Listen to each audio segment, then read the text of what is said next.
Il-Ministru għas-Saħħa ġewwa Etienne Bella wara l-fema li l-użu tal-intelligenza artifiċjali għandu jkompli jikber fis-sistemi tas-saħħa, iżda b'mod regolat, etiku u trasparenti. F'konferenza għolja tal-Fera tal-Għaqda Dinjija tas-Saħħa fl-Ewropa fil-Belt Valletta, il-Ministru Abela qal li Malta, l-Għaqda Dinjija tas-Saħħa u l-Unjoni Ewropea huma tal-istess fema dwar dan. Saħaq dwar l-importanza li l-pazjent jibqa' fil-qalba ta' kull taħdita, strateġija u azzjoni li tittieħed. Importanti ħafna li kull soluzzjoni tal-AI irrid ikollha riżultat tangibbli għal pazjent.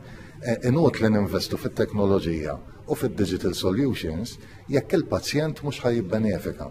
Din għalina bħala gvern u bħala politika hija kruċjali ħafna. Preżenti għal konferenza anke d-Direttur Ewropew tal-Għaqda Dinjija tas-Saħħa Hans Kluge. Fid-diskors tiegħu Dr. Kluge indika li kważi l-pajjiżi kollha fir-Reġjun Ewropew qed jużaw l-intelligenza artifiċjali fis-saħħa fosthom biex jonqos il-pis fuq it-tobba u l-infermiera li qal hawn nuqqas tagħhom fir-Reġjun Ewropew kollu. Dr. Kluge wara tħassib minn naħa l-oħra għal fatt li kwart biss tar-reġjun qed iħarreġ lill professjonisti tas-saħħa tiegħu dwar l-intelligenza artifiċjali. Ma' TVM News, Dr. Kluge qal li Malta qiegħda fuq quddiem nett fl-iżvilupp xieraq tal-intelligenza artifiċjali għat-tisħiħ tal-kura fil-komunità u dan qal f'kuntest li l-popolazzjoni fir-reġjun qed tixjieħ malajr.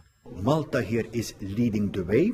This week Malta is launching the first public consultation process on the new national strategy while already implementing the program, the transformation linking primary healthcare, clinics for the elderly people, and this will alleviate the burden on the hospitals. And this is facilitated by AI.